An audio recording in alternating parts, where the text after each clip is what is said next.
আমি আশা করব যে এবার আমাদের প্রত্যেকটা সেক্টরে ক্লিক করবে, লাইক পাকিস্তানে যেমন হয়েছে। মাসখানেক আগেই পাকিস্তানের বিপক্ষে টেস্ট সিরিজ জিতেছে বাংলাদেশ। পাকিস্তানের মাটিতে তাদের 2-0 ব্যবধানে হোয়াইট ওয়াশ করেছে নাজমুল হোসেন শান্তর দল।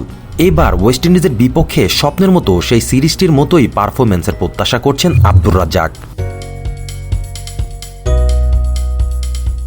পাকিস্তান সিরিজে যাওয়ার আগে বাংলাদেশের ওপর প্রত্যাশা করেনি কেউই। প্রত্যাশার পারদ খানিকটা কম থাকায় মাঠে কিছুটা কম চাপ নিয়ে খেলে বাংলাদেশ। তবে এবারের বাস্তবতা ভিন্ন। পাকিস্তান সিরিজের পর এই ফরম্যাটে আর জিততে পারেনি বাংলাদেশ। সেই সিরিজের পর ভারতে গিয়ে টেস্ট ও টি-20 সিরিজে হোয়াইট ওয়াশ হয়ে আসে বাংলাদেশ।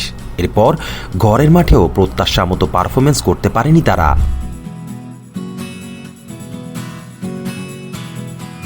সাউথ আফ্রিকা 2 টেস্টে বাংলাদেশকে রীতিমতো উড়িয়ে দিয়েছে। সাদা পোশাকের পাশাপাশি রঙিন পোশাকও ব্যর্থ হয় বাংলাদেশ।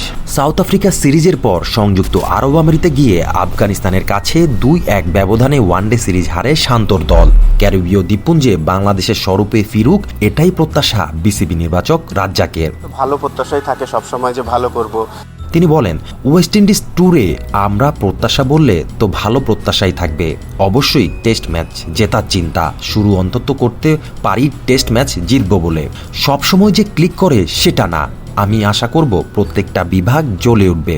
যেমন পাকিস্তানের স্বপ্নের মতন টেস্ট সিরিজ খেলেছি, আমি আশা করব ওয়েস্ট ইন্ডিজে ওভাবেই খেলে দেশে ফিরব, বিশেষ করে টেস্ট সিরিজ। পাকিস্তানে যেমন হয়েছে আমরা আমাদের ড্রিম টেস্ট সিরিজ খেলেছি, তো আমিও আশা করব যে ওয়েস্ট ইন্ডিজে আমরা ওইভাবেই শুরু করব। 22 নভেম্বর অ্যান্টিগায় শুরু হবে বাংলাদেশ এবং ওয়েস্ট ইন্ডিজের মধ্যকার প্রথম টেস্ট।